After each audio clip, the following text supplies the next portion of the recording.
हम्म,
अस्सलाम वालेकुम एवरीवन, आप लोगों को स्लाइड नजर आ रही है? Yes ma'am. ओके ठीक है।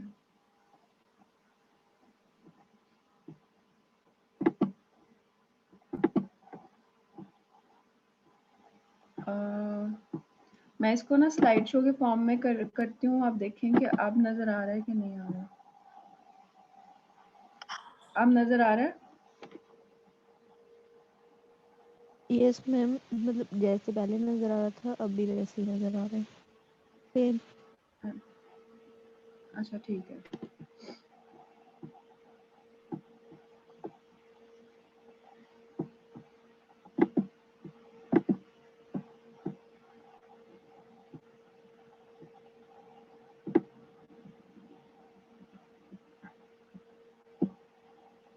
अच्छा ठीक है। अब ना मैं ऑल्दो मेरे पास अभी 34 बच्चे लोग आए हैं, लेकिन I am starting the lecture because ना आप लोगों का सिलेबस जो है वो ज़्यादा है और टाइम जो है वो रिलेटिवली कम होता है, और मुझे हर चीज़ को मैं I try to explain each and everything in detail. तो आई स्टार्ट द लेक्चर और फिर इंशाल्लाह ना एंड पे I will take your attendance, क्योंकि अभी बच्चे ही नहीं आए, तकरीबन 34 पार्टिसिपेंट्स हैं मेरे पास।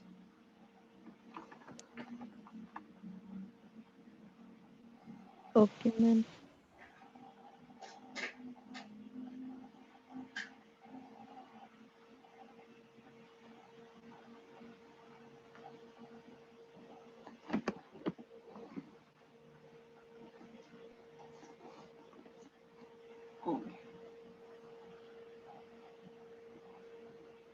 ओके।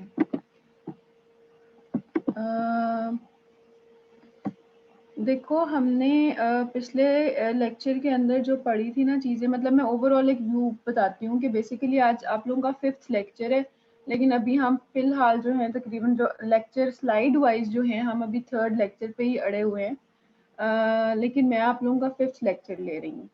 तो बेसिकली हमने शुरू किया था कि कार्डियक अडेप्टेशंस क्या, जो सेलुलर अडेप्टेशंस क्या होती हैं, कि in case of a cellular damage तो सेल जो है वो कैसे अडेप्ट करता है टू दैट। उसमें आपने hypertrophy, hyperplasia, aplasia, dysplasia, metaplasia, ये सारा कुछ पढ़ा था। उसके बाद फिर हमने जो है हम इन्फ्लेमेशन पे आ गए थे, और हमने इन्फ्लेमेशन जो है उसको पढ़ा था। और एक्यूट इन्फ्लेमेशन को हम पिछली दफ़ा इस स्लाइड्स के इस लेक्चर 3 की स्लाइड्स के अंदर बहुत इन डिटेल पढ़ चुके हैं। Any question?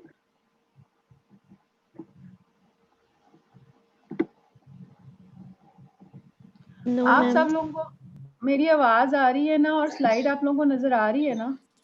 जी जी जी मैम, आ मैम। रही है आवाज। चलो ठीक है, ओके गुड। तो बेसिकली जो पिछले लेक्चर में मैंने कुछ चीज़ें छोड़ दी थी, तो उनको मैंने बेसिकली कुछ ऐड किया है। ये leukocyte transmigration, chemotaxis and phagocytosis, ठीक है। इसको मैं थोड़ा सा आप लोगों को एक्सप्लेन करूंगी इस प्रोसेस को कि इसमें होता क्या है। तो I have added couple of more slides to this. So अभी फ़िलहाल ये पिक्चर जो है बहुत ज़्यादा खौफनाक लग रही है, बिकॉज़ इसके अंदर बहुत ज़्यादा डिटेल्स हैं, but I will explain what is going on. So what is happening is कि बेसिकली ये सेल्युलर, जो हमने एक वैस्कुलर प्रोसेसेस पढ़े थे और सेल्युलर इवेंट्स पढ़ी थी, तो बेसिकली ये जो है it is a part of vascular process, और उसके अंदर वेसल्स का और सेल्स का आपस में interaction in case of N acute inflammation क्या कैसे होता है, it is by means of this process. So इसके अंदर क्या होता है कि activating substances released by bacteria and dead tissues go and adhere to the vessel wall, which facilitate adhesion and activation of the leukocytes, ठीक है। उसके बाद 4 steps of leukocytic recruitment. Basically what it is trying to say is कि जो bacteria या dead cells जो हैं वो certain mediators रिलीज करेंगे, वो बेसिकली एक्टिवेट करेंगे और फैसिलिटेट करेंगे वाइट ब्लड सेल्स की binding to the vessel wall. उसमें कुछ स्टेप्स जो होते हैं उसमें आता है मार्जिनेशन, रोलिंग, एडहीजन, ट्रांसमाइग्रेशन और chemotaxis, phagocytosis and resolution. So basically इसके अंदर इफ यू कैन सी ये रोलिंग से स्टार्ट हुआ हुआ है, तो we'll see what margination is. So margination is the vasodilation slows the blood flow. Cells migrate from the centre to the periphery. हमने पिछली दफा पढ़ा था ना कि क्योंकि जो है ब्लड वेसल्स डायलेट कर जाती हैं, तो लिहाजा जो ब्लड फ्लो है दैट स्लोज डाउन। सो जाहिर सी बात है, जब ब्लड फ्लो जो है इवेंचुअली मैंने बताया था आप लोगों को कि एक्यूट इन्फ्लेमेशन में इनिशियली जो है वो आपका बहुत ज़्यादा ब्लड फ्लो होता है, लेकिन उसके बाद हमने स्टैसिस का वर्ड यूज़ किया था कि वो स्टेगनेंट हो जाता है। क्यों? एट सम पॉइंट बिकॉज वो वेसल्स जो हैं वो डायलेट कर जाती हैं। तो जब blood flow is less, then what happens is कि जो सेल्स होते हैं, जो वाइट ब्लड सेल्स होते हैं, ये बेसिकली नॉर्मल जो होता है ना, सेल्स जो होते हैं वो सेंटर में जा रहे होते हैं आराम से, लेकिन इसके अंदर क्या होगा कि जो ये वाले सेल्स होंगे ये एडहियर कर जाएंगे, ये इधर टुवर्ड्स द वेसल वॉल जो है ये शिफ्ट हो जाएंगे। अब बेसिकली क्या होता है, सेकेंड स्टेप होता है रोलिंग। रोलिंग के अंदर क्या होता है कि जो मार्जिनेटेड सेल्स होते हैं ना, they are slowed by speed bumps called selectins that bind to leukocytes. ठीक है, जो आपका एंडोथेलियम है ऑन द कैपिलरी वॉल या ऑन द वेसल वॉल, उसके ऊपर सर्टेन प्रोटीन्स होते हैं जिनको कहते हैं सिलेक्टिन्स। अब सिलेक्टिन्स क्या करते हैं कि उसको स्लो डाउन करते हैं। ये for example this is for example if we call this selectin molecule, ये रोलिंग हो रही है तो ये इसको स्लो डाउन करेंगे बिकॉज ये तो फास्टली यहाँ से जा रहे हैं, लेकिन ये जैसे ही टुवर्ड्स पेरिफेरी आएंगे there will be a speed bump जो slows it down. This is the process refer to as rolling. अब एडहीजन में क्या होता है कि रोलिंग में हुआ it is just slowed down, मतलब स्पीड बम्प का मतलब समझते हैं ना कि जस्ट स्लोज डाउन समथिंग। एक गाड़ी स्लो होती है लेकिन वो रुकती नहीं है, सो अब उसको रोकने के लिए भी तो वी नीड समथिंग ना। so what is causing its stoppage is the adhesion. There is the binding of the leukocytes to the vessel wall via cell adhesion molecules called the CAMs. CAMs का क्या मतलब है? cell adhesion molecules. There are certain molecules referred to as the cell adhesion molecules. वो जो हैं उनको आप कहते हो CAMs। ठीक है, ये जो है ये यहाँ पे जो है ये adhesion करवा रहा है। This is the adhesion. Then there is the process of transmigration and chemotaxis. Transmigration basically ये जो आपका diapedesis लिखा हुआ है, this is transmigration। क्योंकि हमने पढ़ा था कि जो एंडोथीलियम है उसके दरमियान की जो स्पेस है वो इंक्रीज हो चुकी है already in this case of acute inflammation. So what is happening is कि this leukocyte जो कि यहाँ पे adhered है ये ट्रांसमाइग्रेट कर जाएगा या ये मूव कर जाएगा out of the vessel wall. This is refer to as the transmigration. और कीमोटैक्सिस क्या होता है कि whenever there is an attraction of a something towards a chemical substance, for example मेरा नाम chemical X है और मैं अगर किसी भी चीज को attract करता हूँ तो उसको this is by the process of chemotaxis। ठीक है, so leukocytes transmigrate across the endothelium and move towards chemical attractants, that is chemotaxis. They are attracted by IL-8, C5a, leukotriene, B4। ठीक है, we will discuss about these chemicals at some point। ये वाली जो chemical mediators हैं you have to just memorize their names कि chemotaxis के अंदर जो chemical mediators हैं वो कौन-कौन से हैं। ठीक है, ओके। नेक्स्ट अब क्या होता है कि वो निकल आया बाहर उससे, अब होगी फेगोसाइटोसिस। ठीक है, we have discussed about phagocytosis in the last lecture. So then it is followed by the destruction of the phagocytosed material। ठीक है, जो उसने फेगोसाइटोज किया है जो मटेरियल, ऑब्वियसली कोई बैक्टीरियम होगा या कोई नेक्रोटिक सेल होगा। जब उसने वाइट ब्लड सेल ने फेगोसाइटोज किया है, it will be destroyed with in the phagosome. और डिस्ट्रक्शन जो है मोस्टली ऑक्सीजन डिपेंडेंट किलिंग एक प्रोसेस, मतलब ऑक्सीजन इसके अंदर फ्री रेडिकल्स आप कह लें जो प्रोड्यूस होते हैं, that is responsible for killing of the phagocytosed material. Afterwards, resolution में क्या है कि neutrophils undergo apoptosis and disappear within 24 hours after within 24 hours after resolution of the inflammatory stimulus.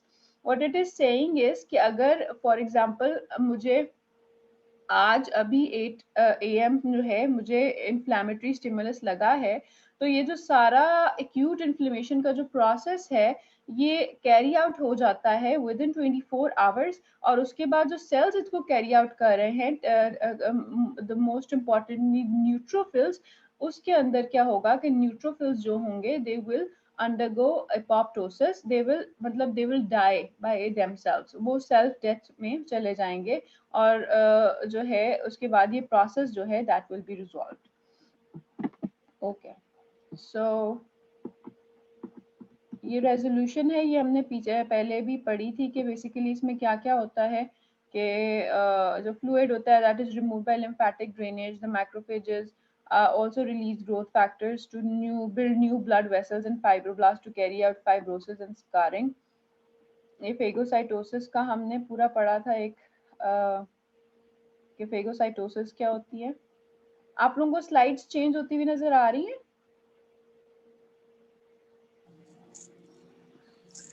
Ma'am अभी तो रेजोल्यूशन वाली शो हो रही है। कौन सी वाली शो हो रही है? रेजोल्यूशन। अच्छा ठीक है, अब चेंज हुई है? जी मैम। अच्छा ठीक है, सो ओके, ये रेजोल्यूशन हम पढ़ चुके हैं पिछले लेक्चर में, ठीक है इसको, और ये फेगोसाइटोसिस हमने डिटेल में पढ़ा हुआ है।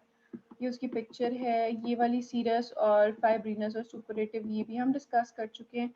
ये एक चीज़ थी जो हमने डिस्कस करनी थी कि ट्रांसोडेट और एक्सोडेट में क्या फ़र्क होता है। ठीक है, ट्रांसोडेट क्या होता है कि it is formed in the earliest phase of inflammation, it is formed after transudate formation. ठीक है, जब आपके पास एक्यूट इन्फ्लेमेशन होती है तो इनिशियली ट्रांसोडेट और एक्सोडेट दोनों क्या चीज़ें हैं, जो लीकेज होती है फ्रॉम द वेस्कुलर वॉल। जो हमने पढ़ा था कि वेस्कुलर वॉल जो है वो बहुत ज़्यादा लीकी हो जाती है, जो हमने वेस्कुलर चेंजेस पढ़े थे इफ़ यू कुड रिकॉल, तो उसके अंदर जो वैस्कुलर चेंजेस के अंदर जो लीकेज हुई थी मटेरियल की, उनको आप ट्रांसोडेट और एक्सोडेट कहते हो। अब इनमें ना स्लाइटली डिफरेंसेस होते हैं and these are very important and they continue to be important, मतलब बेशक wherever you go it will always be important. So I will emphasize on this slide कि this is important, this is मेरे पास पढ़ते हैं। highly important. Excuse me please, uh, try not to talk, otherwise mute your mic if you don't want to listen to me.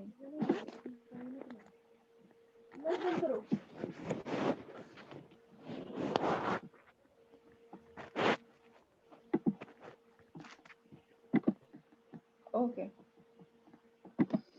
what I am trying to say is कि अच्छा this slide is important, ट्रांसोडेट और एक्सोडेट क्या होता है। Basically there was an important slide जो हमने छोड़ी थी, ये थी जिसके अंदर यहाँ पे we will know the difference between transudate and एक्सोडेट।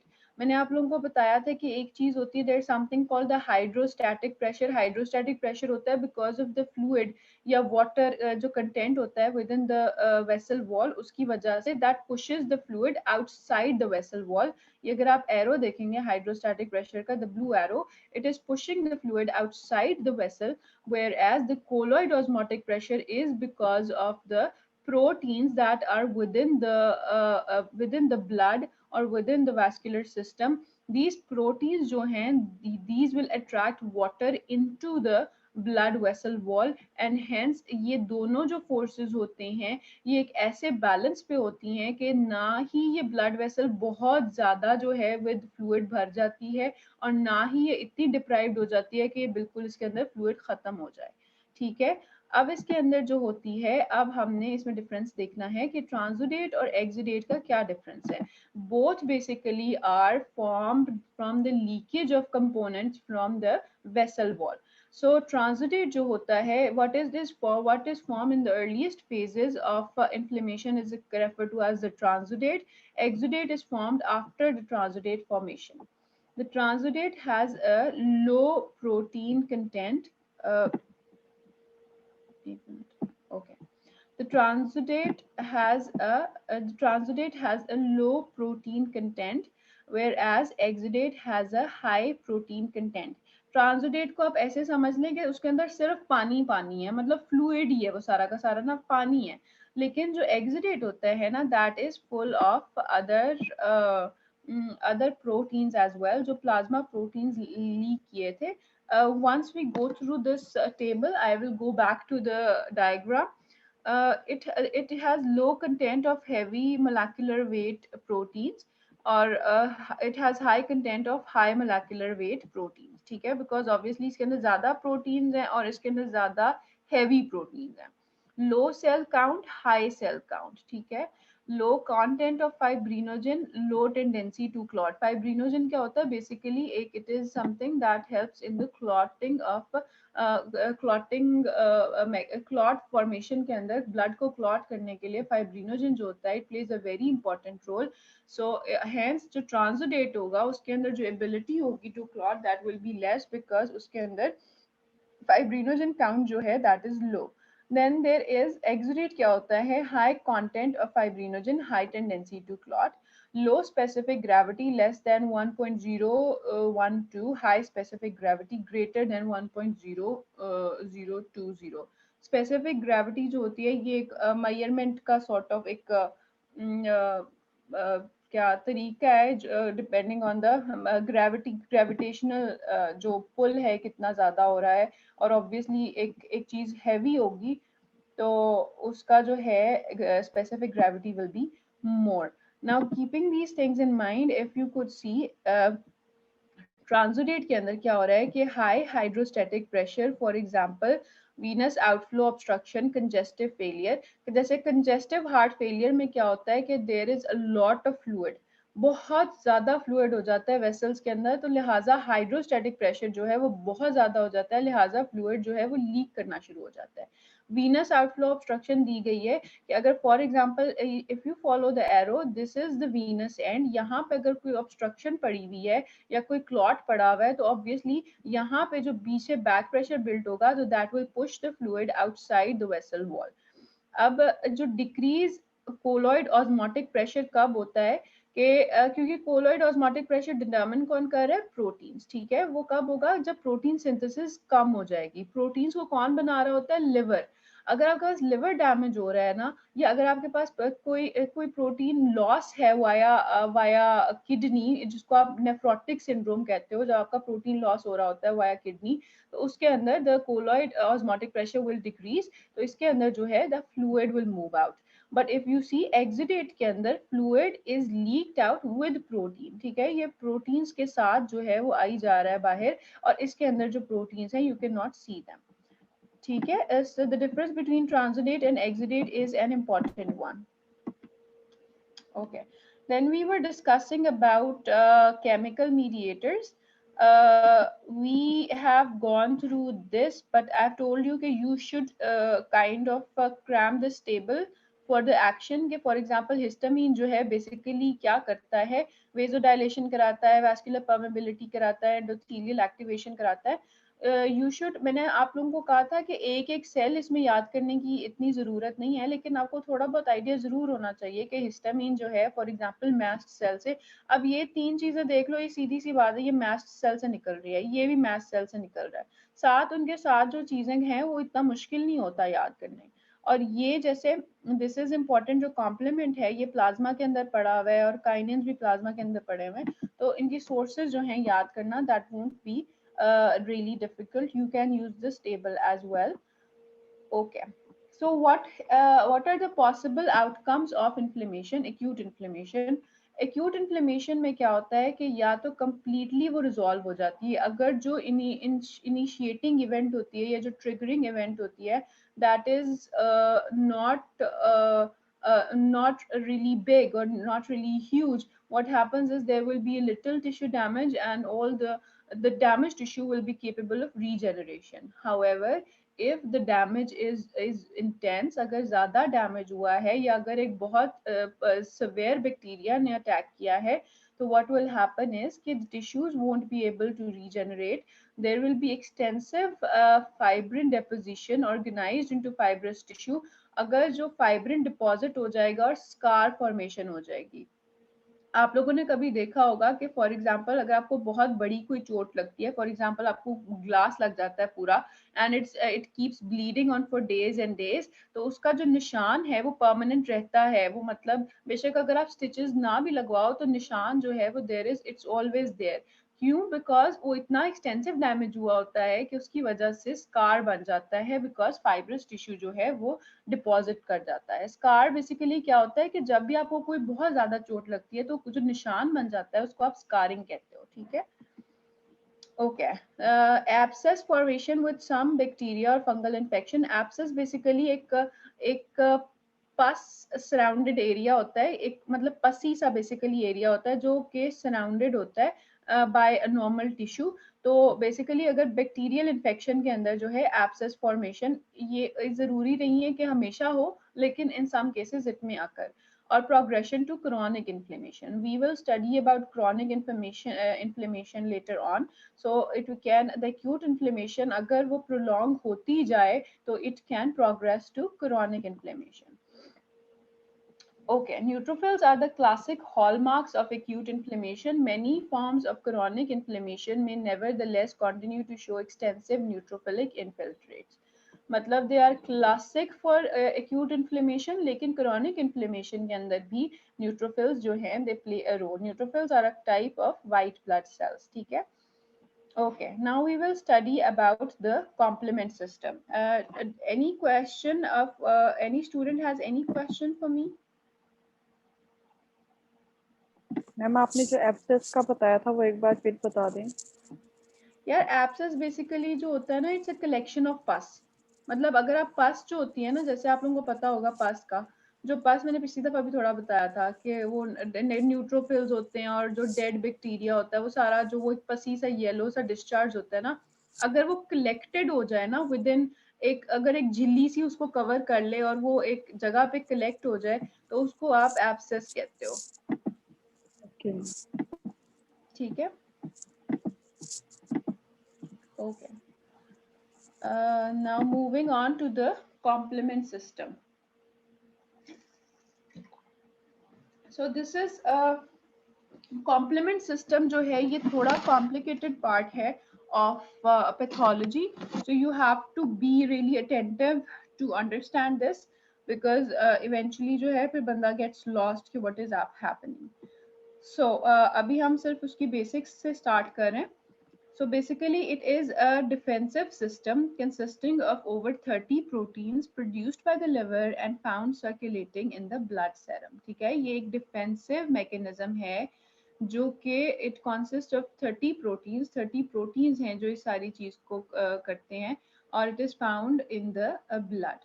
Circulate हो रहा होता है. These proteins are not immunoglobulins. Immunoglobulins क्या होती है? हमारी एंटीबॉडीज होती है, ठीक है. So it is important that you do not confuse these proteins with immunoglobulins, and their concentration in the serum do not increase after immunization, ठीक है.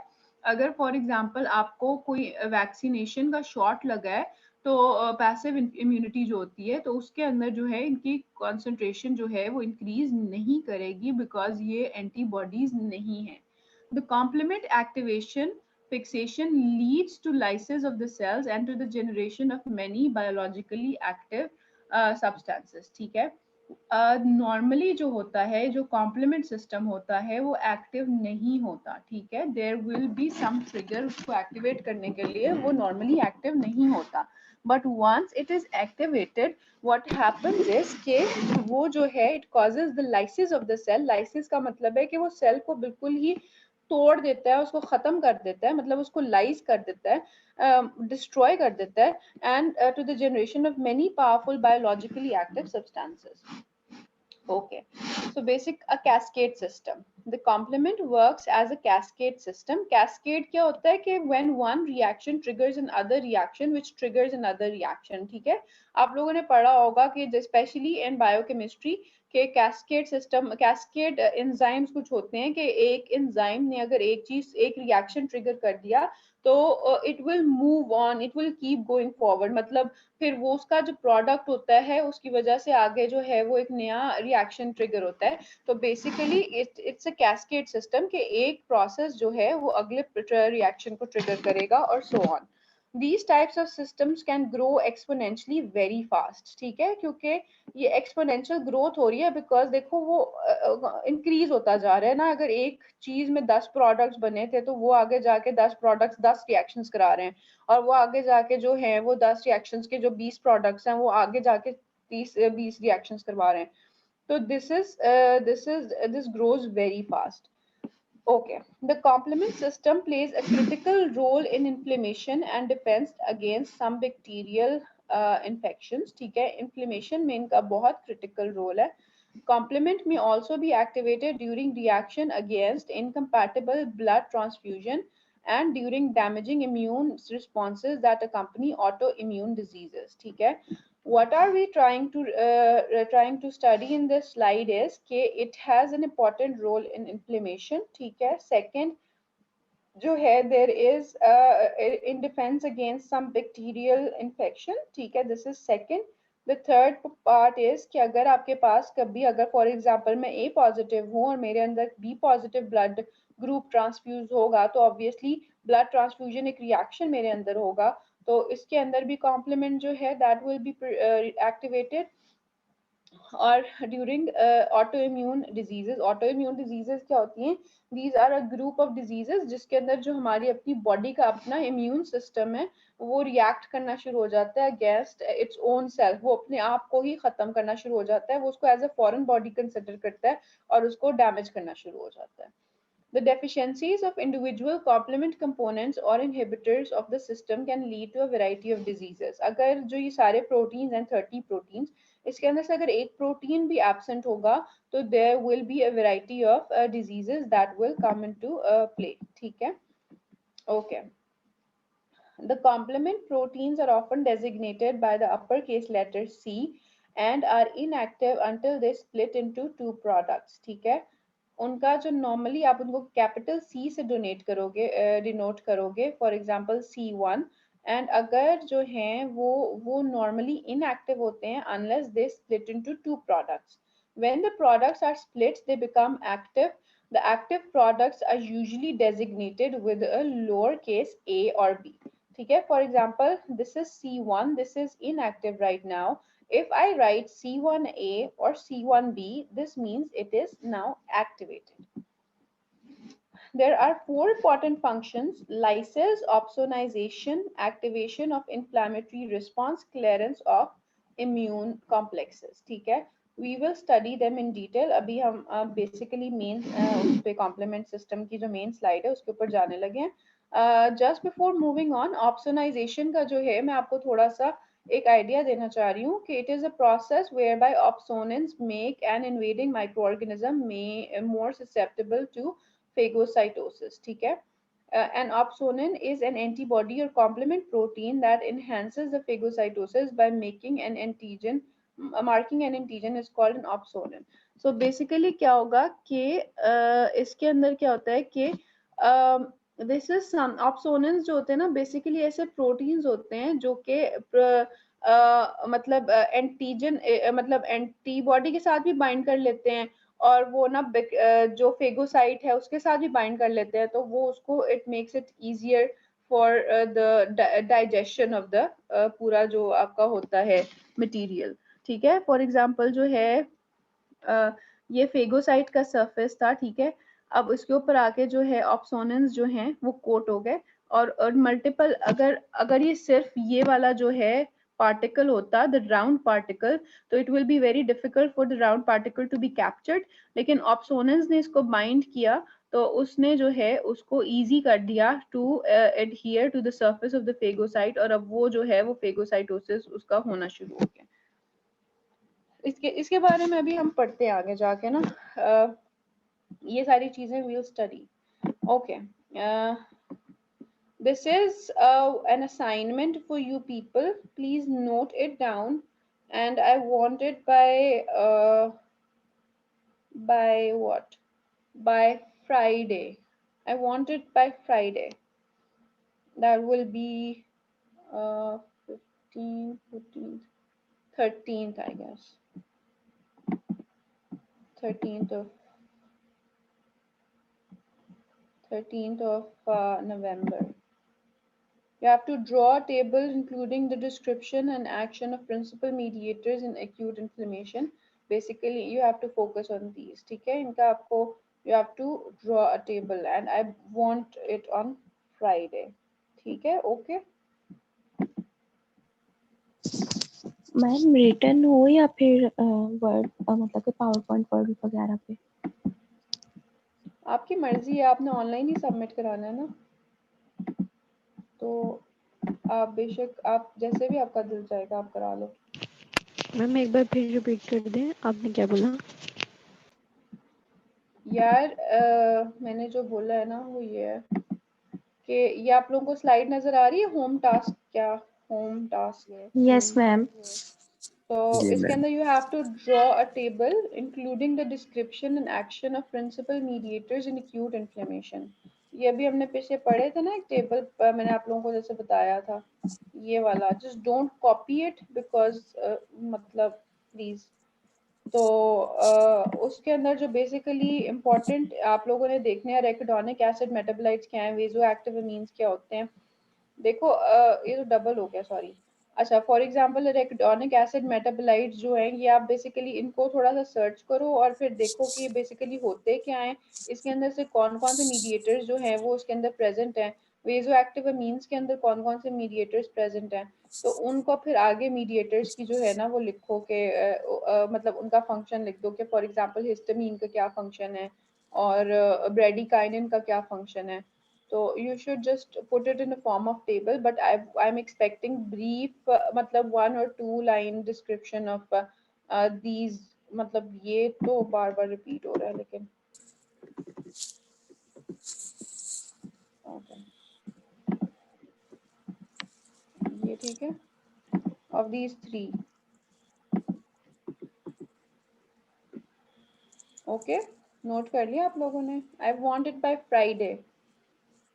Friday afternoon, no longer than that। मैं mail करनी है। हाँ जी, mail करनी है। अगर आप लोग आते हो यूनिवर्सिटी तो आप लोग मुझे हैंड ओवर भी कर सकते हो अगर चाहो तो, मतलब it's okay totally ma'am. Up to you. Ma'am ये वर्ड पे बनानी है या फिर हैंड रिटन? यार देखो, अगर आपने मुझे ईमेल करनी है तो you have to make it obviously word पे, वरना आप हैंड रिटन को कैसे करोगे। लेकिन अगर आप चाहते हो कि मुझे आप इन पर्सन देना चाहते हो तो आप मुझे इन पर्सन यूनिवर्सिटी में दे सकते हो, अगर आप यूनिवर्सिटी आते हो तो it's not a big deal, मर्जी है आप लोगों की। ठीक है, ओके मैम। ठीक है, अब मैं आगे मूव करूं। आप लोगों ने लिख लिया इसका सारा टॉपिक वगैरह सारा कुछ? Yes ma'am. Okay okay. अब बेसिकली आज हम कॉम्प्लीमेंट के बारे में पढ़ेंगे कि कॉम्प्लीमेंट क्या होता है। सो हम पढ़ चुके हैं इन्फ्लेमेशन के बारे में, एक्यूट इन्फ्लेमेशन के बारे में, mediators of acute inflammation, mechanisms involved and outcomes. ठीक है, ये हम चीज़ ऑलरेडी पढ़ चुके हैं कॉम्प्लीमेंट सिस्टम के बारे में। कैस्केड रिएक्शन भी हम पढ़ चुके हैं कि क्या होता है। इसके अलावा हमने जो उसके 4 रोल्स डिफाइन किए थे कि इन्फ्लेमेशन के अंदर defence against some bacterial infections, incompatible blood transfusions and during autoimmune diseases, ये भी हम पढ़ चुके हैं। उसके अलावा हमने पढ़ा था कि अगर इनएक्टिव होगा तो that will be simple C, capital C, but if it is active then we'll have a lowercase letter attached to it, that is for example C1A. There are 4 important functions: lysis, opsonization, activation of inflammatory response, and clearance of immune complexes. So basically what lysis is, lysis क्या होता है कि destruction of the cell, मतलब पूरा जैसे ये देखें lysis के अंदर ये complement system जो है it's पूरे cell को it is the cell is being destroyed by the complement system. Opsonization के अंदर क्या होता है कि for example ऑप्सोनाइजेशन मैंने आपको थोड़ा बहुत एक्सप्लेन करने की कोशिश की थी कि जो अभी फॉर एग्जांपल ये जो रेड वाले particles, if you see these red particles are referred to as the opsonins. ये जो ग्रीन है ये बेसिकली बैक्टीरियम है। ये जो ऑप्सोनिन्स हैं ये basically they will bind to the bacterium, ये इस बैक्टीरिया को पूरी तरह से उसके इर्द गिर्द जो है वो बाइंड होंगे और फैसिलिटेट करेंगे कि फेगोसाइट के साथ इसकी इंटरेक्शन अगर आप जस्ट इमेजिन कि if we don't have the red things and we have just the rounded bacterium in green, so it will be difficult for the phagocyte to come into contact with the bacteria. लेकिन जो ऑप्सोनेंस हैं basically उसको जबरदस्ती एक bacteria को घेर के, समझे इस तरह से बैक्टीरिया को जैसे चार, अगर एक बंदा जा रहा है और वो बैक्टीरियम है, उसको चार बंदे जो हैं घेर के जो है एक उसके अंदर ले जाते हैं, फॉर एग्जांपल पुलिस स्टेशन के अंदर, तो ये इसको घेर के ले जाते हैं इसको, सो बेसिकली बैक्टीरिया जो है यहाँ पे बेबस हो जाता है. And then there is the activation of inflammatory response. जो कॉम्प्लीमेंट होता है, ये कॉम्प्लीमेंट प्रोटीन्स जो होते हैं ये they play an important role in activating the inflammatory response. जो acute inflammation की जो सारा हमने पढ़ा था कि chemical mediators इसके अंदर involved होते हैं, तो chemical mediators में complement proteins भी important role play करते हैं. क्लियरेंस ऑफ इम्यून कॉम्प्लेक्सेस, ठीक है, इसमें भी आप देखें इम्यून कॉम्प्लेक्सेस. इम्यून कॉम्प्लेक्स क्या होता है? Basically it is an interaction between N antigen and antibody, ठीक है. तो ऑटो इम्यून डिजीजेस में when the bodies own antibodies जो हैं वो उसको रिएक्ट करना शुरू हो जाती हैं. ऑटो इम्यून डिजीजेस के अंदर ऑब्वियसली इम्यून कॉम्प्लेक्स बनेंगे जो एंटीजन एंटीबॉडी का जो है वो मिक्सचर होंगे, दीज वन. सो अगर कॉम्प्लीमेंट क्या करता है कि ये इन इम्यून कॉम्प्लेक्सेस के साथ जाके बाइंड कर जाता है और इनको भी फेगोसाइटोसिस के अंदर हेल्प करता है, मतलब इसको भी बेसिकली घेर के ले जाता है विद इन द फेगोसाइट, ठीक है. Okay, this is important and this is prone to be a bit confusing, so I will try to simplify it, but please just pay attention. We have three pathways for the activation of the complement. Then there is the classical pathway that is triggered by the fixation of C1 to the antibody IgM or IgG that has combined with an antigen, ठीक है. अगर एक आपके पास IgM या IgG antibody है जो कि एक एंटीजन के साथ अटैच्ड है, मीनिंग उसने एक इम्यून कॉम्प्लेक्स बनाया हुआ है, तो उसको जो है अगर उसके साथ एक C1 बाइंड करेगा तो क्लासिक पाथवे ऑफ कॉम्प्लीमेंट जो है वो एक्टिव हो जाएगा, ठीक है. ऑल्टरनेटिव पाथवे में क्या होता है कि it is triggered by the microbial surface molecules, for example endotoxins, ठीक है. certain bacteria जो होते हैं they produced certain toxins, for example they produced exotoxins as well as endotoxins. so certain जो उनकी surface के ऊपर जो भी molecules पड़े होंगे उनको जो trigger उनसे जो complement activation होगी that will be by the alternative pathway. And the third is the mannose binding lectin pathway. Mannose binding lectin binds to the mannose on microbes and directly activates C1, ठीक है. Mannose is something जो कि microbial surface पे present होगा. So this protein or this substance it binds to the mannose and activates the C1, ठीक है. Okay, देखें classical pathway में क्या हो रहा है कि एंटीजन एंटीबॉडी कॉम्प्लेक्स बना, that is an immune complex, उसको जाके लग गया मतलब उससे जो है वो कॉम्प्लीमेंट जो है वो डायरेक्टली जो है वो एक्टिवेट हो गया. और बैक्टीरियम का अल्टरनेटिव पाथवे है कि जो बैक्टीरियम को साथ जाके इंटरेक्ट करेगा तो that will be the alternative pathway. And the mannose binding lectin pathway will be by binding of the MBL protein to the mannose on the bacterium, so eventually causing cell lysis. हमने already पढ़ चुके हैं कि it causes cell lysis, ठीक है. We will study about the classical pathway in today's lecture. अगर हमारे पास time बचा तो I will move on to the rest of the pathways as well, but for now classical pathway basically क्या होता है. The classical pathway is considered to be a part of the specific immune response because it relies on antibodies to initiate it, ठीक है. हमने पढ़ लिया कि antibodies और antigen के जो complexes होंगे उनके साथ bind करेगा हमेशा जो classic pathway है. देखो ये माइक्रोब है, माइक्रोब मीनिंग कुछ भी बैक्टीरिया हो सकता है, वायरस हो सकता है, फंगस हो सकता है, पैरासाइट हो सकता है, कुछ भी हो सकता है, anything that is foreign to the body या anything that is damaging the body, ठीक है. उसके साथ ऑब्वियसली उसको रिकॉग्नाइज किया as foreign by these antigens. The antigens will recognise this microbe as foreign, तो उसके साथ आके जो है एंटीबॉडीज लग गई हैं just to destroy this microbe. अब जो ये एक एंटीबॉडी कॉम्प्लेक्स बना हुआ है जिसको आप इम्यून कॉम्प्लेक्स कहते हो, इसके साथ जो है C1 आके लगेगा. C1 becomes activated when it binds to the end of the antibodies.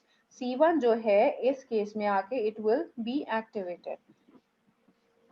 What happens is once the C1 is activated, it activates two other complement proteins C2 and C4 by cutting them in half. ठीक है, देखो ये आपके पास antibody थी, ये antigen था, antigen antibody complex के साथ आके बाइंड हुआ C1.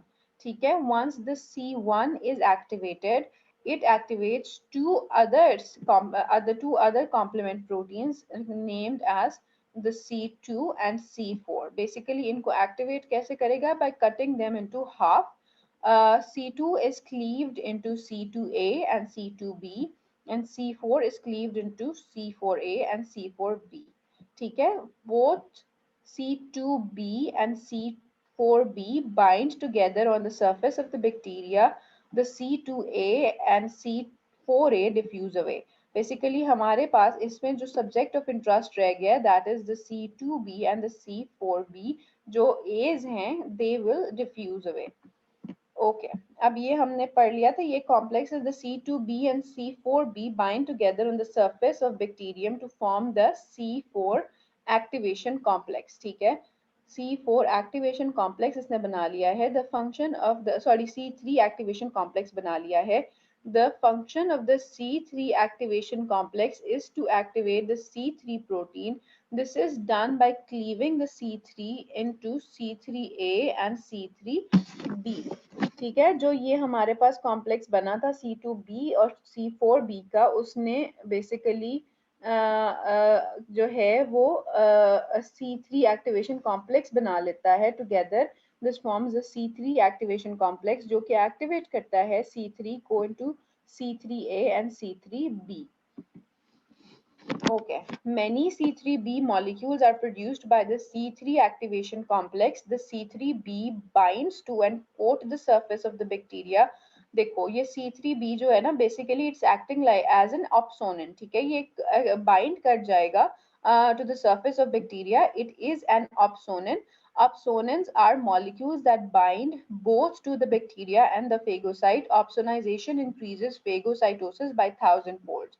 Again, I cannot emphasize. देखो अगर हमारे पास सिर्फ ये एक जो राउंडेड माइक्रोब है या पैथोजन है यहाँ पे हमारे पास, अगर सिर्फ ये होता तो इसकी जो फेगोसाइटोसिस है that will be really difficult.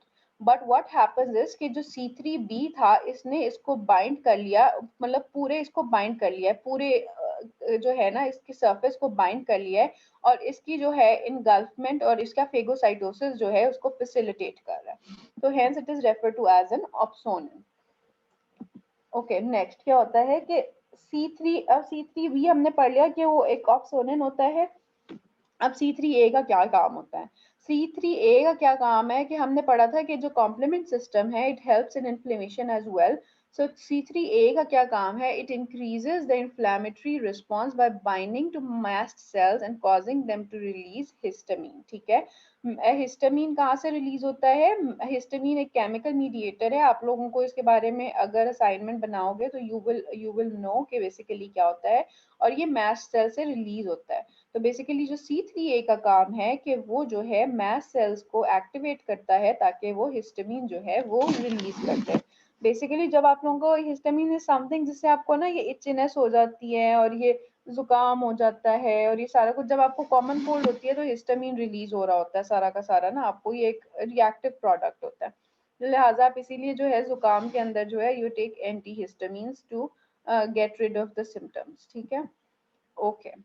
अब eventually enough C3B is cleaved that the surface of the bacteria begins to become saturated with it. ठीक है, I've told you कि C3B एक opsonin है और वो bind कर रहा है to the surface of the bacterium. Eventually क्या होता है कि उसका पूरा surface जो है वो भर जाता है C3B से, so it is saturated. C2B and C4B, which make up the C3 activation complex, has a slight affinity for C3B and C3B binds to them. ये जो था इन दोनों ने इवेंचुअली शुरू में बनाया था C3 activation complex. ठीक है, अब इसकी थोड़ी सी इनकी एफिनिटी आ चुकी है फॉर C3b एज वेल। अब जो है C3b क्योंकि वो सैचुरेट हो चुका है बैक्टीरिया और वो मोर C3b नहीं ले सकता, लेकिन हमारे पास अगर ज्यादा C3b बना हुआ है तो व्हाट हैपेंस इज कि C3b जो है it will bind to the this complex. When C3b binds to the C2b and C4b, it forms a new complex referred to as the C5 activation complex. ठीक है, जब C3b bind करेगा C3 activation complex को तो it forms the C5 activation complex. Okay, the C5 activation complex जो है basically क्या है, C2b, C4b and C3b activates the C5 proteins by cleaving them into C5a and C5b. Many C5b proteins are produced by the C5 activation complex. These C5b begin to coat the surface of bacteria. ठीक है, yet another example of a molecule that begins to coat the surface of the bacteria. The C5a disperses away from bacteria. It binds to the mast cell and increases the inflammation. If we go back, you will see कि C3b जो था इसने भी coat कर लिया था surface को, और C3a जो था इसने mast cell से हिस्टामिन रिलीज करवा दी थी। इसी तरह जो C5b है उसने बाइंड कर लिया है सरफेस ऑफ बैक्टीरिया को, और C5a जो है it binds to the mast cells and increases the inflammation. ठीक है, और इसके अलावा it is the most powerful chemotactic factor known for leukocytes. Chemotaxis we have discussed. Chemotaxis क्या होता है, chemical attraction होती है. If for example if I am C5a तो I will attract the leukocytes the most. मतलब leukocytes जो होंगे क्योंकि I am outside, मैं बाहर पड़ा हुआ हूँ, और अगर इन्फ्लेमेशन होनी है तो ल्यूकोसाइट्स को बाहर निकलना है ब्लड वेसल से, तो वो उसको अट्रैक्शन जो है वो सारी की सारी basically it acts as a magnet for the leukocytes. ठीक है, okay.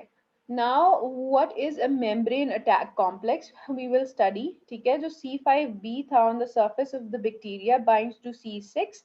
The binding of C6 to C5b activates C6 so that it can bind to C7. ठीक है, C5b जो है, देखो this at this point it looks really confusing, I can understand, but अगर आप लोग इन स्लाइड्स को दोबारा एक दफा से अपने सुकून से बैठ के if you will go through them then it's really easy. ठीक है, जो C5b है on the surface of the bacteria, it binds to the it binds to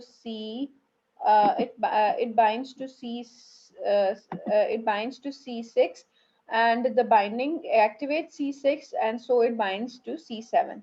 C7 जो है it can bind to C8 which in turn binds to many C9s. Basically C9 तक ही होते हैं, C1 से लेके C9 तक सारे होते हैं complement proteins. So basically C5b ने C6 को activate किया और उसने जो है वो C7 को बाइंड हो गया, और C7 जो है वो C8 के साथ बाइंड हो गया। तो इवेंचुअली सारा कुछ together these proteins form a circular complex known as the membrane attack complex. ठीक है, अब आप लोगों को मैं अभी बताती चलूं कि this is going towards the cellular lysis. ठीक है, मेम्ब्रेन अटैक कॉम्प्लेक्स जो है सेल लाइसिस के अंदर जो है रोल प्ले करेगा। Okay, these all proteins together are forming this membrane attack complex. ठीक है, ये आप लोगों ने exactly ये जो terms हैं कि C5b 6 8 7 ये सारा कुछ ऐसा चीज ना देखो, इसको concept के लिए समझो कि C5b जो है उसने जो है वो bind कर दिया C6 के साथ, और eventually फिर C7 के साथ, फिर C8 भी in play आ गया और C9 आ गया। तो ये सारी जो चीजें मिला के this is something referred to as the membrane attack complex that is formed.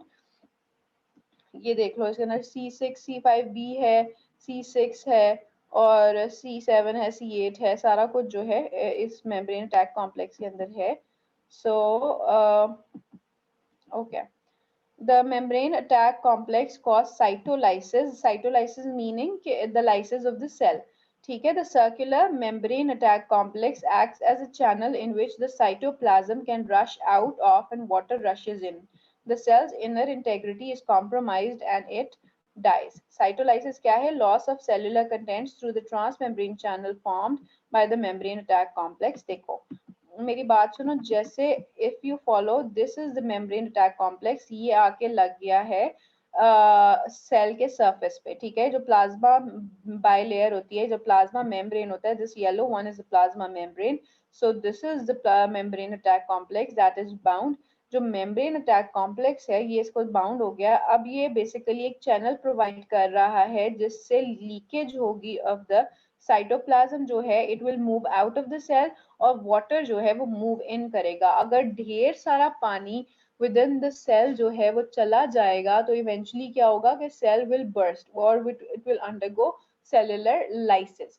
So this is the membrane attack complex. This is the job of the membrane attack complex. Okay. So the classical pathway was the most important. Now we'll move on to the alternative pathway.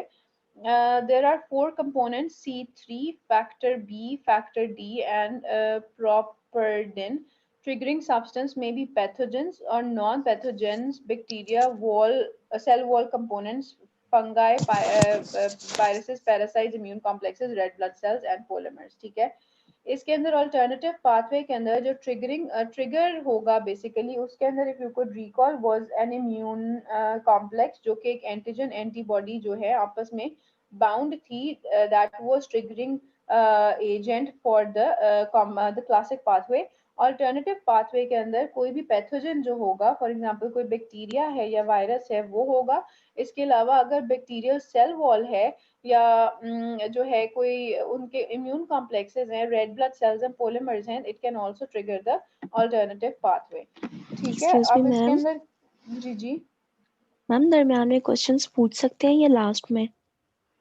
नहीं पूछो आप।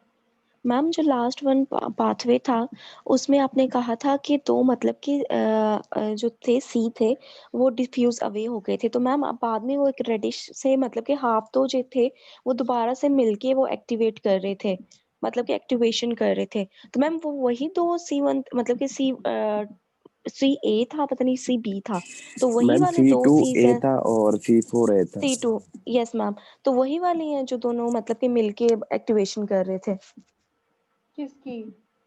Ma'am? ये वाले C2B है ना और C4B है ma'am, फिर हाँ तो C3 हो गया वो C3 को एक्टिवेट कर रहे हैं ना, C2B मैम, और फिर ये C3B और C3A जो है हम्म ये C3 का डिवीजन होके हो रहा है क्या?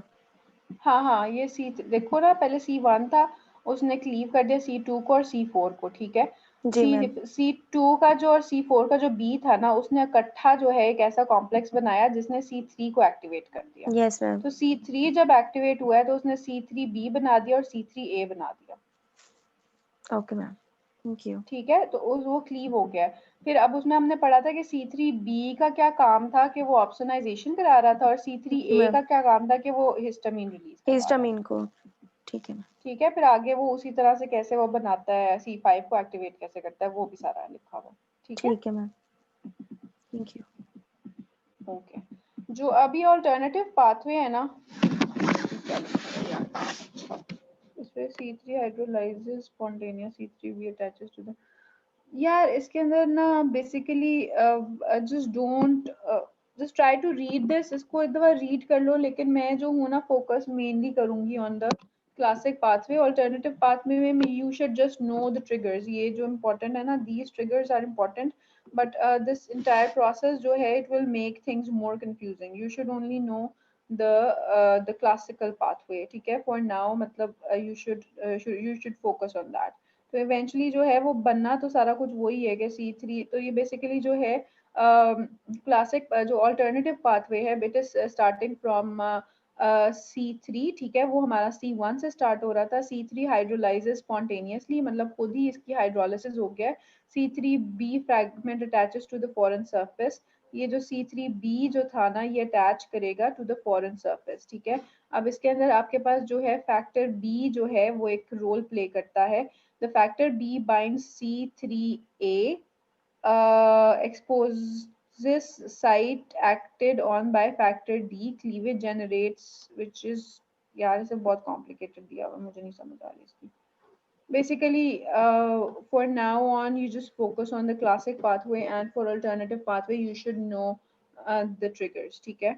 I will try to find a better diagram for the alternative pathway, and we'll try to discuss it in the next class, because this is really complicated. जो आप लोगों ने पहले भी एक चीज सीखी है, वो आप लोगों को सारी जो है वो confuse हो जाएगी. Okay. अब लेक्टिन पाथवे में क्या होता है कि lectin is a protein that binds to carbohydrate. ठीक है, तो ऐसा प्रोटीन जो कार्बोहाइड्रेट को बाइंड करे उसे आप लेक्टिन कहोगे. ठीक है, उसके बाद है जी the mannose binding lectin binds to the mannose of many bacterial cell. Mannose binding lectin क्या होगा? लेक्टिन क्या है? प्रोटीन है. मेनोज क्या होता है? कार्बोहाइड्रेट होता है. तो मेनोज बाइंडिंग लेक्टिन क्या होता है? जो the lectin that binds to mannose. ठीक है, mannose binding lectin is produced by the liver in acute phase inflammatory reaction. ठीक है, once the mannose binding lectin binds the target cell, two serine proteases bind, it acts like C1. ठीक है, basically what it is saying is कि जो mannose binding lectin होता है, it binds to the mannose on the bacterial cell. ठीक है, mannose को उसने bind कर लिया. तो बेसिकली जो है MBL जो है that is produced by the liver in cases of an acute inflammation. जब acute inflammation होगी तो ये प्रोड्यूस होगा by the liver, and it once it binds to the target cells the two serine proteases bind, जिनका नाम ये है, and acts like C1. ठीक है, जब मैनोज जो है वो बाउंड होगा to the MBL is bound to the mannose, the two serine proteases, ये टू अदर एंजाइम्स हैं, वो उसको बाउंड करेंगे और they act like C1.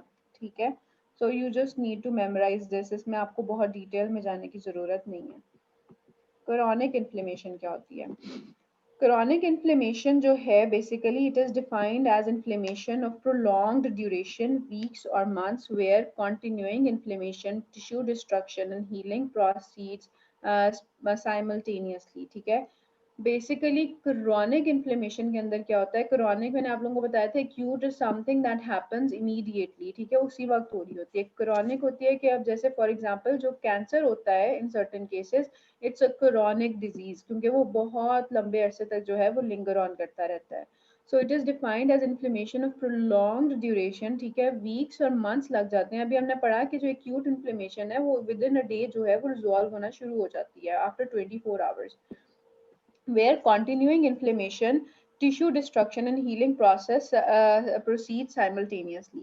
Basically इसके अंदर जो होता है ना, ये दोनों प्रोसेसेस जो हैं, बिकॉज देखो ऑपोजिट प्रोसेसेस हैं, टिश्यू डिस्ट्रक्शन का प्रोसेस और हीलिंग का प्रोसेस जो है, ये these are opposite processes, but these processes they occur simultaneously in chronic inflammation.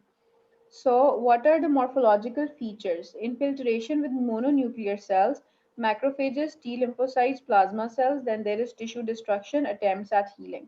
What we studied in acute inflammation was that the neutrophils are the predominant type of leukocytes that play a major role in the acute inflammation. लेकिन for chronic inflammation जो हमारे chemical mediators at work हैं, these are macrophages, the T lymphocytes and plasma cells. ठीक है, उसके अलावा tissue destruction हो रही है और अटेम्प्ट्स एट हीलिंग भी हो रहा है. We have already discussed this. Okay, next what is happening is कि why the chronic inflammation is there, मतलब eventually होती क्यों है in the first place. Acute inflammation का तो हम पढ़ चुके हैं कि क्यों हो रही है, कि कोई बैक्टीरिया आ रहा है या कोई डैमेज हो गया है किसी टिश्यू को, तो उसके अंदर जो है वो एक्यूट इन्फ्लेमेशन होती है. ठीक है, so basically what is happening is there might be the persistence of acute inflammation. ठीक है, अगर आपके पास अगर एक ऐसा आपको एक ऐसी इन्फेक्शन हो चुकी है जो कि फॉर एग्जांपल ट्यूबरकुलोसिस आप लोगों ने नाम सुना होगा, जो टीबी है, that is very common in our country. So if a patient is infected with TB, उसके अंदर होती है क्रोनिक इन्फ्लेमेशन होती है, बिकॉज जो बॉडी होती है वो उस पैथोजन को, जो माइकोबैक्टीरियम ट्यूबरकुलोसिस है, उसको वो रिमूव नहीं कर पाता, तो it stays there for a very long time. So अगर एक्यूट इन्फ्लेमेशन, जब इनिशियल वो आपको अटैक करेगा तो there will be an acute inflammation, लेकिन क्योंकि वो अगर वो उधर ही रहेगा और वो रिमूव ही नहीं हो रहा बॉडी से, बॉडी उसको रिमूव कर ही नहीं पा रही है, तो it will go into a state of chronic inflammation. Resistance of acute inflammation infection with an organism of low virulence. Low virulence का मतलब, वायरुलेंस क्या होती है कि एक ऑर्गेनिज्म, एक जो एक बेसिकली एक बैक्टीरियम है या अगर एक कोई भी पैथोजन है, वो कितना पोटेंट है या वो कितना स्ट्रॉन्ग आपका इम्यून रिस्पॉन्स जो है वो ट्रिगर कर सकता है। ठीक है, अब अगर एक बैक्टीरिया मेरे अंदर जाता है और वो बहुत स्ट्रॉन्ग जो है वो इम्यून रिस्पॉन्स ट्रिगर करता है, तो मेरी बॉडी उस बैक्टीरिया को रिमूव कर देगी। लेकिन अगर मेरे अंदर एक बिल्कुल ही मतलब आप कह लो मीसना सा, उसको कहो कि कोई मीसना सा एक पैथोजन मेरे अंदर जाता है और वो चुप करके बैठा रहता है और वो कोई मेरा इन्फ्लामेटरी रिस्पॉन्स, कोई इम्यून रिस्पॉन्स ट्रिगर नहीं करता, तो वो वहीं रहेगा और फिर कुछ अरसे के बाद हमारी बॉडी को पता चलेगा वो ये तो यहाँ पे एक पैथोजन बैठा हुआ है, तो वो जो है उसके अगेंस्ट जो है वो क्रोनिक इन्फ्लेमेशन के अंदर रिएक्ट करेगा। Mild doses of chemicals, mild infection of tissues with less blood supply or less venous return। ठीक है, एक्यूट और क्रोनिक को अगर आप बस ओवरऑल इनको अगर आप डिफरेंशिएट करें तो you should just keep in mind कि acute is always with some bacterium जो एक बहुत ही पोटेंट होता है, या अगर बहुत ही ज्यादा जो है वो स्ट्रेसर आता है। अगर माइल्ड इंजरी होगी या माइल्ड स्ट्रेसर होगा या एक्यूट इन्फ्लेमेशन ऐसी होगी जो हील ही नहीं हो पा रही है, तो then it will move on to chronic inflammation. ठीक है, okay, then what is happening is that इसमें आपके पास क्रोनिक इन्फ्लेमेशन बैक्टीरिया में आपको मैंने टीबी की एग्जांपल दी है, लेप्रेसी आप लोगों ने पढ़ा होगा, कोड जिसे कहते थे एक जमाने में, सिफिलिस है, फंगल क्रिप्टोकोकल है, पैरासिटिक शिस्टोसोमियासिस है, miscellaneous sarcoidosis, Crohn's disease.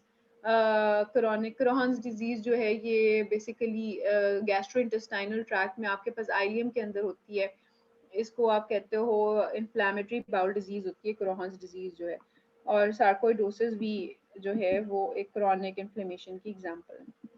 Other sales involved, ठीक है, कौन कौन से सेल्स जो होते हैं वो क्रोनिक इन्फ्लेमेशन में इन्वॉल्व होते हैं।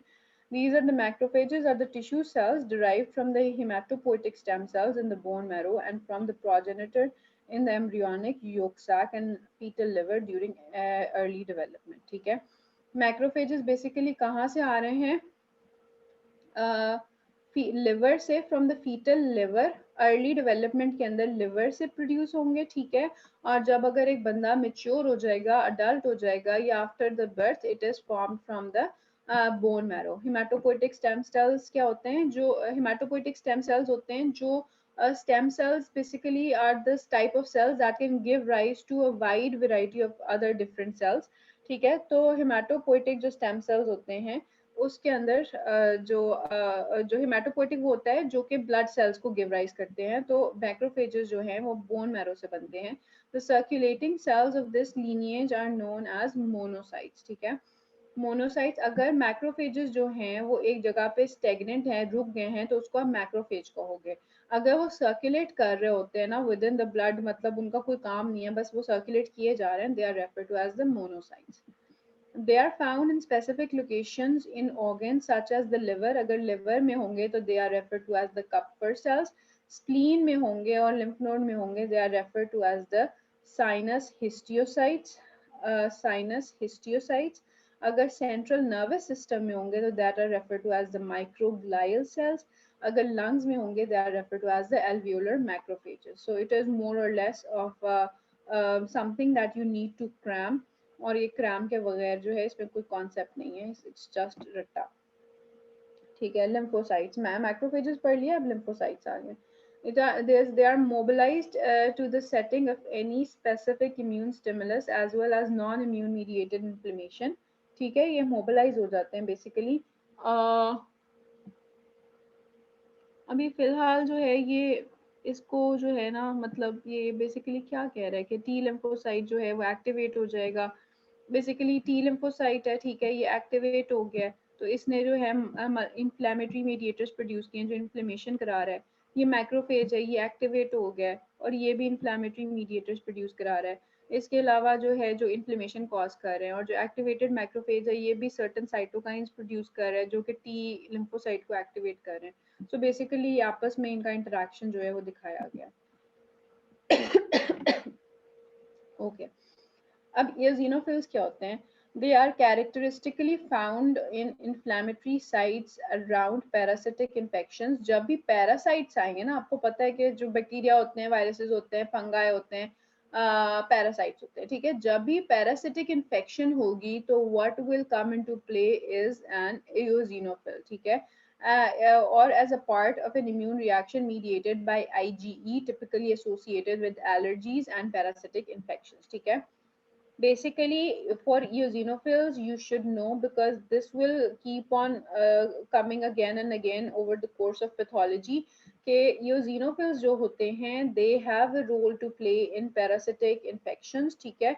अगर for example, if I give you a question regarding any parasitic infection, उसके अंदर मैं कहूँ कि predominant cellular type क्या होगा, तो that will be eosinophils, ठीक है।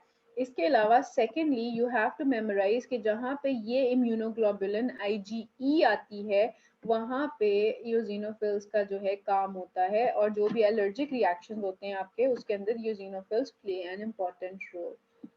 Okay, now moving on to the mast cells, ठीक है। The sentinel cells widely distributed in connective tissue throughout the body. They participate in both acute and chronic inflammatory responses. They are armed with IgE antibodies specific for certain environmental antigens. Response occurs during allergic reactions to food, insect venom or drugs, ठीक है। Mast cells आप लोगों ने पहले पढ़ा होगा कि histamine जो है वो मास्ट सेल से रिलीज होती है। इसके अलावा हमने केमिकल मीडिएटर्स देखे थे कुछ जो मास्ट सेल से रिलीज हो रहे थे। बेसिकली जो है इसके अंदर आपको मास्ट सेल्स के जो सरफेस के ऊपर IgE एंटीबॉडीज लगी होती हैं, ठीक है। तो फॉर एग्जांपल मैं एलर्जिक हूँ to something, for example pollen, ठीक है। If I am allergic to pollen, तो मेरे जो अंदर मास्ट सेल्स के ऊपर जो IgE एंटीबॉडीज होंगी, that will be specific for pollen, ठीक है। जब पोलन जाके बाइंड करेगा टू IgE एंटीबॉडी, तो मास्ट सेल जो है वो एक्टिवेट हो जाएगा और वो रिलीज करेगा हिस्टामिन और ब्रेडिकाइनिन वगैरह, जो भी उसने केमिकल मीडिएटर्स रिलीज करने हैं। तो इसीलिए मुझे छींकें आना शुरू हो जाएंगी और मेरी रनी नोज हो जाएगी और वाटरी आइज हो जाएंगी। तो बेसिकली कोई एलर्जिक रिस्पॉन्सेज के अंदर mast cells play an important role. अब ग्रैन्युलोमेटस इन्फ्लेमेशन क्या होती है? Basically it is a distinctive pattern of chronic inflammation characterised by the formation of granulomas, ठीक है। ग्रैन्युलोमा एक स्पेसिफिक चीज होती है। It is characterised by the presence of activated macrophages, lymphocytes, occasional plasma cell. Classic example is tuberculosis, ठीक है। Okay, I think we will discuss about granuloma in the next lecture because the time is already up and I need some time to discuss this. So you have to wait for a while. मैं ना 2 minute में आप लोगों की जो attendance sheet है वो लेके आती हूँ, but then I'll take your attendance and then you are free to go. I'll come back for questions. Just wait for like a minute.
I'm back. Anyone has any questions about what we studied today? Ma'am जी जी ma'am मैंने आपसे पूछना था कि Friday को आप कितने बजे ऑफिस में होती हैं अपने? यार मैं मोस्टली ऑफिस में नहीं होती हूँ बिकॉज अभी ना मुझे सिटिंग नहीं मिली है, लेकिन we can fix a time कि जिस वक्त आप लोग आ जाओ। मैम तकरीबन 11 बजे 12:30 तक। होती है ना, अच्छा 11 बजे। यू कैन ईमेल मी, तो I will tell you exactly कि मैं किधर हूँ, ठीक है। मैं ओके होती मैम। ऑन कैंपस ही हूँ, लेकिन जो है वो मैं वहाँ पे शायद ऑफिस में नहीं हूँ। ठीक है ma'am. So anyone has any questions regarding the topic today?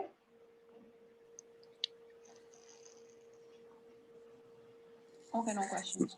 Ma'am हाँ जी, हाँ जी, मैम वो जो C5 कॉम्प्लेक्स था ना, हाँ जी, हाँ जी।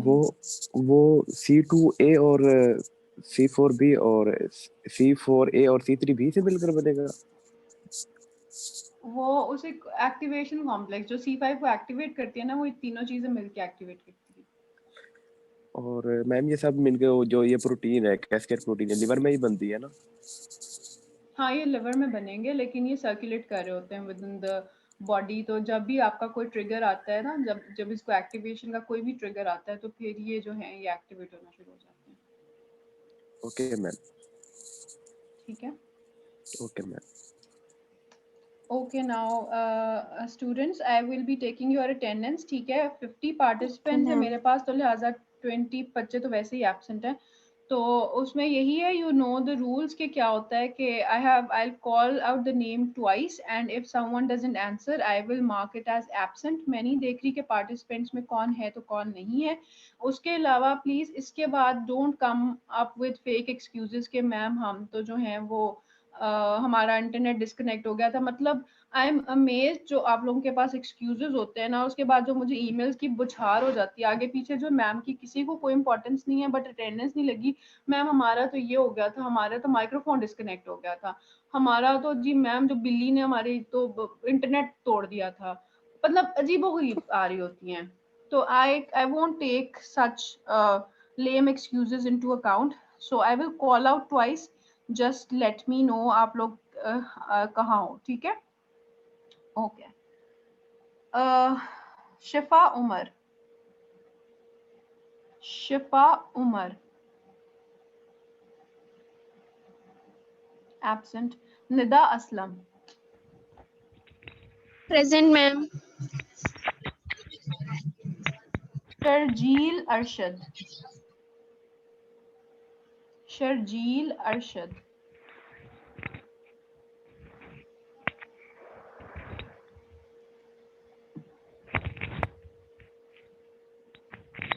Absent. Ma'am Shakeel Sharjeel present, okay yes ma'am. Present. Sharjeel okay present. Okay. Manahil Shahzad, Manahil yes ma'am. Shahzad. Present ma'am. Maria Shaukat, Maria Shaukat. Ma'am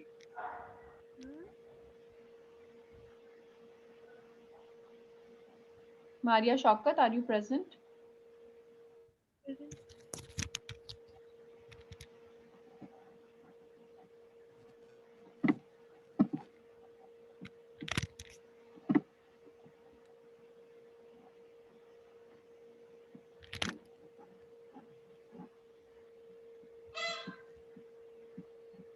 ठीक है।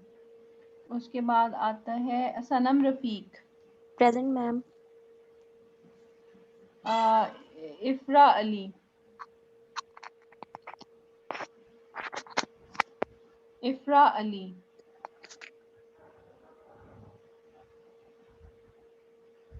एब्सेंट। मलिक मोहम्मद हसन,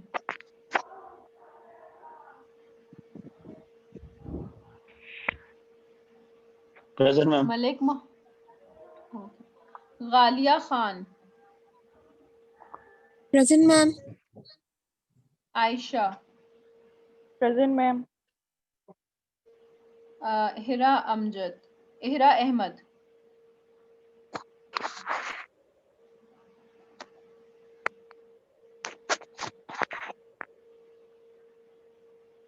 हिरा अहमद। हाँ जी मायरा शौकत, आपको कोई क्वेश्चन है? मैम मैंने 2 बार बोला है, शायद मेरी आवाज नहीं आ रही है आपको, अटेंडेंस से बोलिए। हाँ हाँ, नहीं मुझे आ गई आवाज आपकी, मैंने लगा दी आपकी present. Rimsha, Present, ma'am. Fatima, Present, ma'am. इज़ा इलाही, Present, ma'am. शाहताज बाजवा,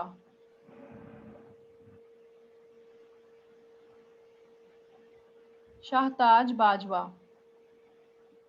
बच्चों जिनकी अटेंडेंस लगी है जो और जिनको कोई क्वेश्चन नहीं है, you can leave. Mohammad Abu Bakar, Yes, ma'am. Shiza Farooq, Shiza Farooq, Ahmed Nadeem, yes ma'am.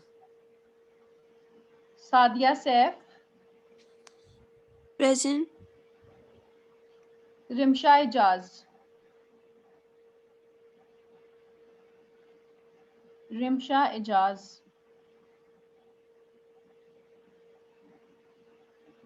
Usama Irshad, Yes, ma'am. Fatima Nasir,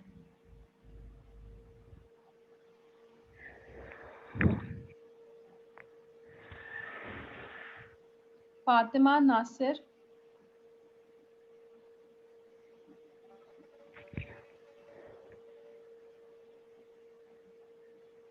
Mahnoor Liaquat, Mahnoor Liaquat,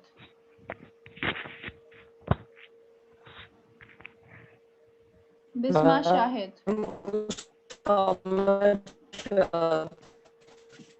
Usama Irshad आपकी लग गई है अटेंडेंस, सॉरी आपकी आवाज नहीं आ रही but still you are there so I have marked your attendance, ठीक है। Okay, Mahnoor Liaquat absent, Bisma Shahid, Bisma Shahid, Thank you, ma'am. Sana Javed, no problem, Sana Thank you. Javed, Neha, Neha, Present, ma'am. Nimra Shahzad, Present, ma'am. Areej Aamir, Present. Zainab Mehboob,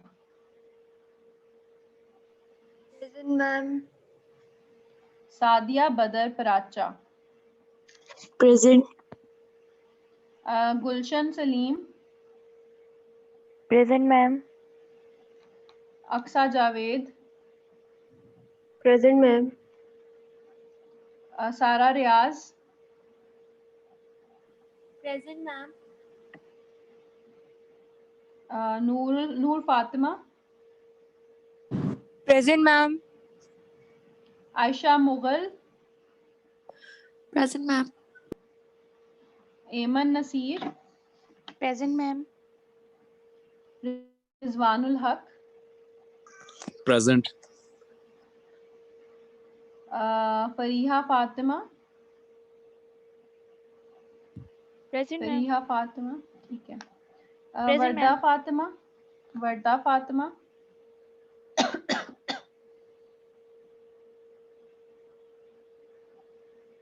Warda Fatima, Humaira Saeed, Humaira Saeed, Mahnoor Asif, Present.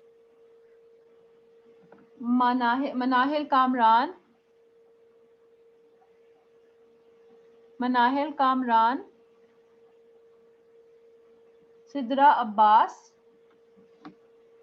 Yes, ma'am. Present, Sidra Abbas. Ayesha Hasan, Present, Ayesha ma'am. Hasan, Present, ma'am. Kiran Rani, Present, ma'am. दुआ Khan, Present, ma'am. हाफिज Mohammad Salman, Present. Ayesha Nasir, Ayesha Nasir, Eman Habib, Eman Habib, Mohammad Hamid, Mohammad Hamid, Mohammad Amir Present, Tahir, ma'am. Mohammad Amir Tahir. Okay ठीक है। मेरी लग गई। उमेर अहमद, हाँ जी आपकी लग गई है। उमेर अहमद, आपका मुझे नहीं आ रहा लेकिन आपकी लग गई है। आमिर ताहिर आपकी लग गई है। Umair Ahmed, Umair Ahmed, Umair Ahmed absent. Ghania Khan, present. Okay. Mohammad Rafay, Mohammad Rafay, Simab Fayyaz, present. good, I like your present, quick. Sehar Nadeem, Sehar Nadeem, Kashaf Maqsood, present ma'am. Taimur Mujahid, Taimur Mujahid,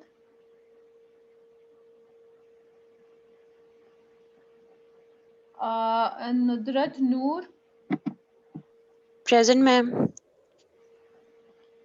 Umme Eman, Umme Eman, Mohammad Abdullah, Yes, ma'am. Fara Noor, present ma'am. Nadir Hussain, present ma'am. Amania Tahir, Amania Tahir,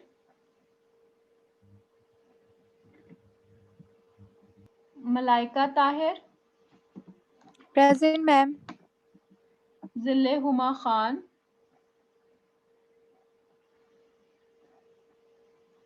जिले Huma Khan, she is on the participants list but not listening, so Atiya Qayyum, Atiya Qayyum, Sajjal Khan, present ma'am. Shumaila Kausar, present ma'am. okay, ठीक है। Muqaddas Zaheer,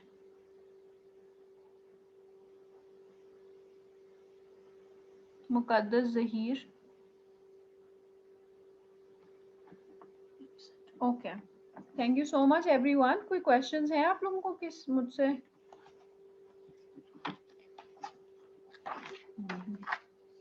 okay then Excuse me, ma'am. जी जी ma'am मेरा net drop हो रहा था तो शायद मेरा नाम मिस हो गया। हुमैरा सईद।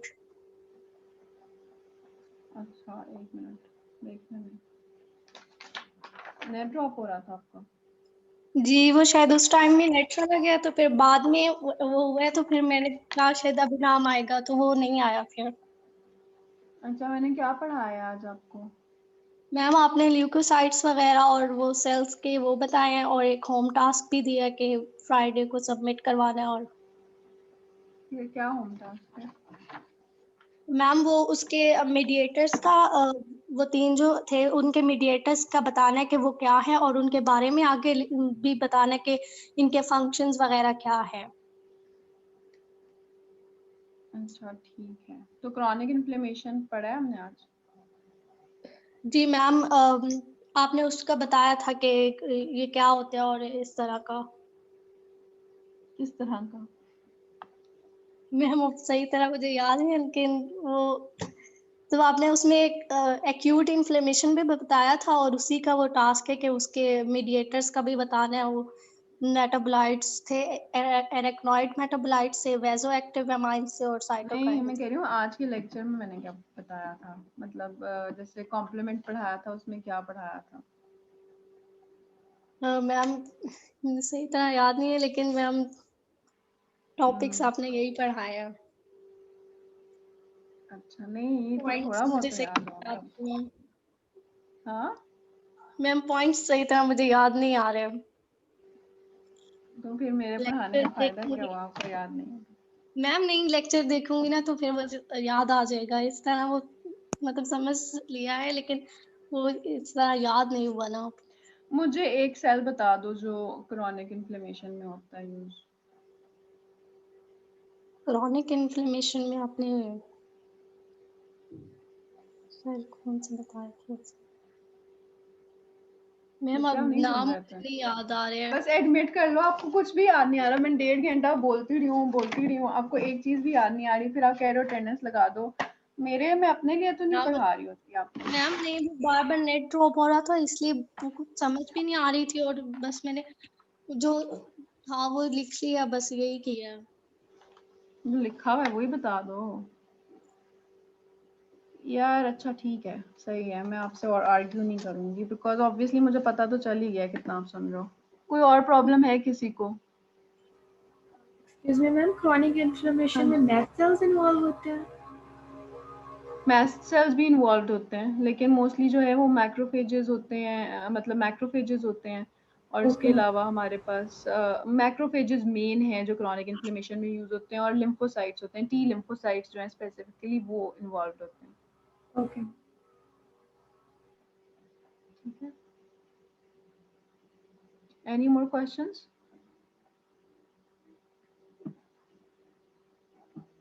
ज़िले हुमा खान जो है वो अभी तक, उनको पूरा लेक्चर ख़त्म भी हो चुका है, उन्होंने ना अटेंडेंस पे कुछ बोला है और ना कुछ और। चलो बच्चों, thank you so much everyone. Your assignments are due on Friday and your next lecture will be on Thursday. चलो ठीक है, अल्लाह हाफिज़ एवरीवन। मैम मेरा अभी कनेक्ट हुआ है। ओह, अभी कनेक्ट हुआ है आपका? तो आप तब से गेस्ट लिस्ट में तो थी। मैम मैं आज आ रही थी। क्या? मतलब मेरा हो रहा था कनेक्ट, फिर डिस्कनेक्ट हो रहा था। So, आपने लेक्चर सुना है फिर? मैम पूरा थ्रू आउट द लेक्चर नहीं सुना, उसमें मतलब पार्ट्स में थोड़ा थोड़ा सुना। थोड़ा थोड़ा जो सुना वही बता दो, क्या सुना थोड़ा थोड़ा।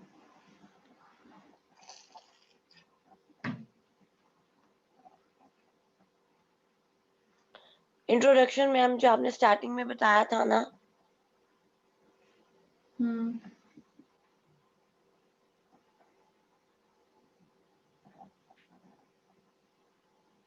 आप स्लाइड्स खोल के पढ़ लो उसमें से, ठीक है? चलो ठीक है, okay. Okay ma'am, thank you so much. Thank you ma'am.